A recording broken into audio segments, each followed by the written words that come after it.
Oke, selamat pagi semuanya. Eh, kita masih ngomongin pemrograman web, tapi untuk praktikumnya ya. Untuk pertama, saya ingin menyampaikan dulu tentang pemrograman web yang lebih modern dan arsitektur sistem komputer. Tentunya yang baru ya. Untuk pertama, saya akan menjelaskan tentang pemrograman web modern adalah fondasi pembangunan aplikasi yang dapat diakses melalui internet. Ya, itu sudah pasti ya, sudah fix. Dengan perkembangan teknologi yang cepat, pemahaman tentang arsitektur sistem komputer yang mendukung aplikasi web menjadi semakin penting. Ya, arsitektur itu sangat penting sekali, malah itu sebelum kita ngomongin tentang banyak fitur yang ada di web kita. Arsitektur kita sudah harus benar dulu. Pada pertemuan ini kita akan membahas dasar-dasar pemrograman web dan tren teknologi terkini di tahun 2026, serta bagaimana arsitektur sistem komputer cloud berperan penting dalam pengembangan aplikasi web. Ya, itu sangat penting sekali. Arsitektur sistem ya, arsitektur komputer yang benar atau arsitektur server yang benar itu artinya yang nanti tidak terjadi redundansi data, yang memiliki performa accessibility-nya lebih cepat, lebih mudah, dan punya tingkat keamanan yang tinggi. Seperti aplikasi kita bagi antara view yang hanya melihat doang sama server penyedia gitu, penyedia data gitu. Jadi beda server, beda IP dan lain-lain. Jadi yang tampilan ini dilihat banyak orang, kalau kehack ya cuma dia sendiri, kalau yang ini masih aman datanya. Seperti itu cara simpelnya sih, simpelnya. Lalu pemrograman web modern mencakup beberapa elemen kunci termasuk HTML, CSS, PHP, dan JavaScript tentunya. Nah, JavaScript ini penting sekali ya. Kenapa? JavaScript itu, kalau HTML, CSS itu adalah aplikasi untuk tampilan saja. Dia akan dirender di klien, sisi klien atau di browser klien. HTML dan CSS akan dirender atau diproses di klien karena dia coding untuk user interface, untuk front end saja. Misalnya PHP itu untuk server saja. Jadi kalau kita ketemu coding PHP, maka yang menjalankan itu adalah PC server di dalamannya gitu, bukan di browser pengguna. Nah, jadi tahu bedanya ya, coding untuk front end doang sama coding untuk server doang. Nah, JavaScript ini bagusnya adalah dia bisa dua-duanya. Dia bisa digunakan untuk front end, dia juga bisa digunakan untuk back end, jadi di server. Seperti Node.js contohnya, itu untuk back end ya. Lalu bisa untuk view, JavaScript itu bisa untuk view seperti Vue.js sama Next.js misalnya. Nah, itu untuk aplikasi untuk front end ya. Jadi JavaScript itu kita belajar satu doang, JavaScript bisa untuk mengerjakan front end dan back end, itu aja sih. Dan tentu kita harus lebih mengerti tentang JavaScript ya, karena memang sekarang di zaman vibe coding ya, jadi memang disuruh apa-apa itu bisa, disuruh nulis coding, membuat coding ini bisa dijalankan benar tanpa salah, tapi nggak ngerti codingnya itu sebenarnya dia ngapain, jalan alur codingnya tuh ngapain, logiknya bagaimana dia nggak tahu. Itu namanya vibe coding. Nah, kenapa kita harus lebih mengerti tentang JavaScript natif, PHP natif, kita belajar benar-benar, kita tahu coding kita itu jalannya gimana. Karena kenapa kita harus seperti itu? Karena suatu saat kalau kita dihadapkan dengan library khusus dari luar gitu, oh library itu bekerjanya gini, kita bisa dengan mudah membacanya karena kita ngerti. Apakah library ini mencuri data kalau saya pakai, pada itu library untuk membantu membuat tampilan grafik bagus gitu misalnya. Terus apakah coding dari anggota atau programmer lain itu aman atau tidak?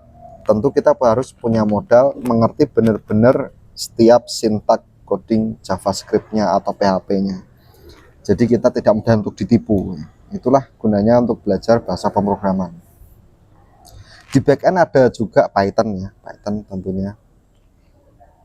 Python itu lebih ramai digunakan untuk machine learning ya, perhitungan banyak data untuk menyimpulkan sesuatu gitu misalnya. Di PHP juga ada, juga bisa pakai library-nya itu RubikML kalau nggak salah. Tapi orang cenderung pakai Python untuk backend, diolah hasilnya nanti muncul di front end. Nah front end itu bebas, bisa JavaScript, HTML, CSS bisa. Arsitektur sistem komputer cloud memungkinkan pengembang untuk membangun dan mengelola aplikasi dengan skala yang lebih besar dan lebih efisien. Nah ini memang kalau cloud ini lebih enak untuk skalabilitas ya, bisa bertambah terus. Storage mau habis tinggal kita klik tambah storage, nanti paketannya biaya kita nambah gitu aja sih, tapi kita bisa berkembang terus. Konon kabarnya Goto itu yang punya Grab dan lain-lain ya, Goto itu tagihan cloudnya itu 17 miliar ya. Entah itu 1 tahun atau 1 bulan saya lupa, yang penting pokoknya tembus miliar lah, itu tagihan cloudnya ya.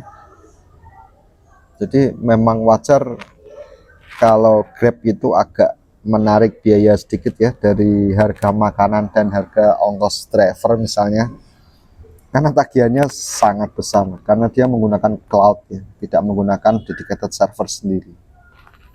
Banyak sekarang yang beralih punya server sendiri, sekarang beralih ke cloud gitu, lebih enak, lebih aman. Kalau ada perbaikan tentang hardware-nya itu sudah dihandle sama mereka, kita nggak perlu mikirin. Kalau di internet itu teman-teman bisa misalnya sewa VPS ya, bukan VPN ya, tapi VPS ya, virtual private server. Nah itu isinya ya Linux atau Windows kosongan gitu, yang bisa kita remote, kita isi aplikasi kita, lalu dan lain-lain lah istilahnya.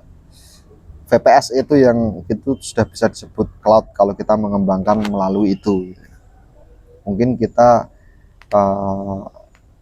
VPS-nya satu, isinya ada database dan bisa kita virtualisasi di situ, subservernya bisa banyak, dan juga kita bisa bisa membuat aplikasi kita yang di luar sana yang lain itu menarik data dari situ. Komunikasi datanya itu kita bisa memain. Makanya di zaman sekarang itu programmer itu lebih kuat itu bukan menulis kodenya, tapi yang pertama adalah logiknya yang hubungannya dengan perancangan database ya. Lalu yang kedua adalah orkestrasi server. Nah, itu penting sekali tuh, programmer zaman sekarang tuh harus jago banget mengorkestrasikan server. View itu di mana, timeline itu di mana, datanya di mana, kalau ditarik gini gimana. Kalau ada fitur ini yang butuh 2 kali validasi data, maka dia harus membuat komunikasi ini dengan ini dulu, statusnya kembaliannya gimana, kalau oke baru dijalankan request ke sini lagi. Kalau tidak maka gimana. Jadi memang rancangan server di awal tuh harus benar dulu ya, tadi kita bahas di awal tadi ya. Lalu untuk metode ada single page application, itu pengalaman pengguna yang lebih cepat dan responsif. Contohnya adalah apa? Google Maps, itu contohnya, dia menggunakan single page application. Lalu ada serverless arsitektur, yaitu pengurangan biaya dan waktu pengelolaan server seperti yang kita omongin tadi, itu yang dilakukan oleh Netflix ya. Lalu ada progressive web apps yang dilakukan oleh Twitter Lite tadi, konon katanya, saya kurang tahu juga. Akses offline dan pengalaman mobile yang lebih baik. Jadi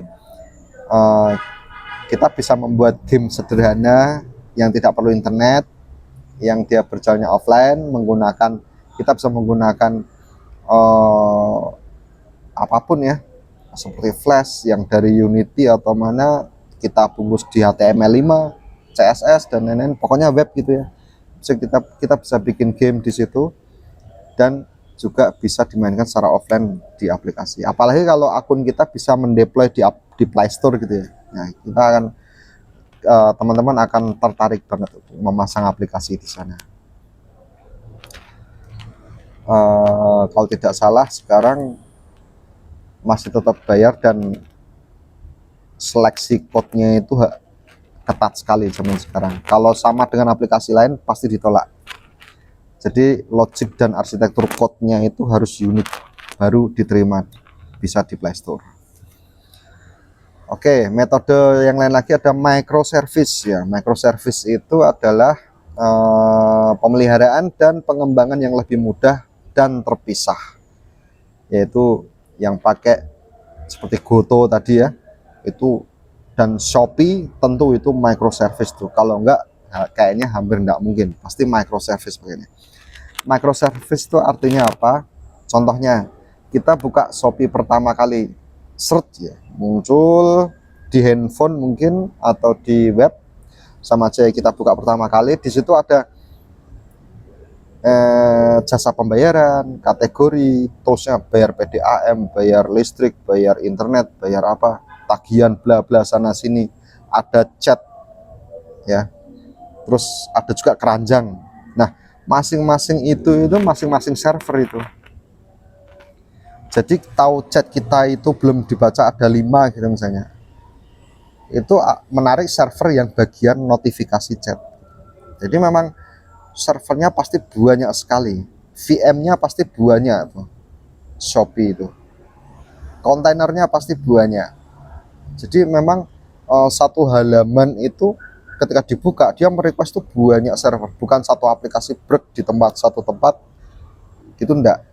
Pasti kalau di satu tempat itu dulu namanya monolitik ya, kalau sekarang microservice itu memang akan mengakses ke banyak server itu sendiri, server tampilan produk sendiri, tampilan produk by search juga sendiri, terus tampilan kategori layanan, tagihan, tampilan yang iklan, itu pun mungkin bisa dipasang sendiri.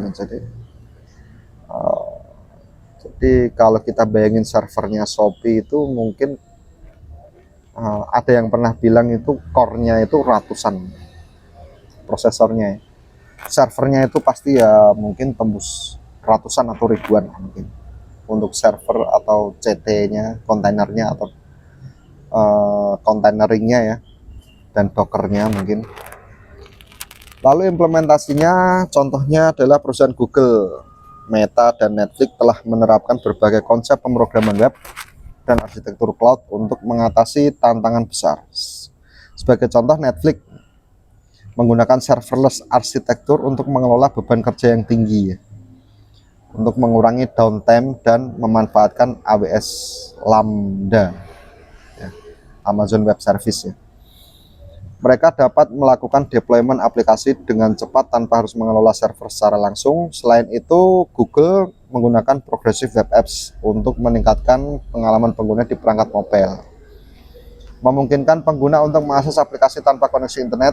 Ini sangat penting dalam meningkatkan retensi pengguna dan engagement.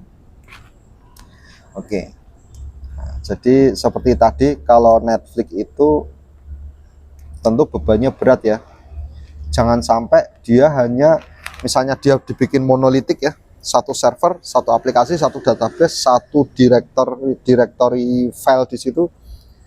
Kalau pas yang ngupload file source film itu banyak, rame, yang nonton bisa terganggu karena performanya diserot ke sana semua.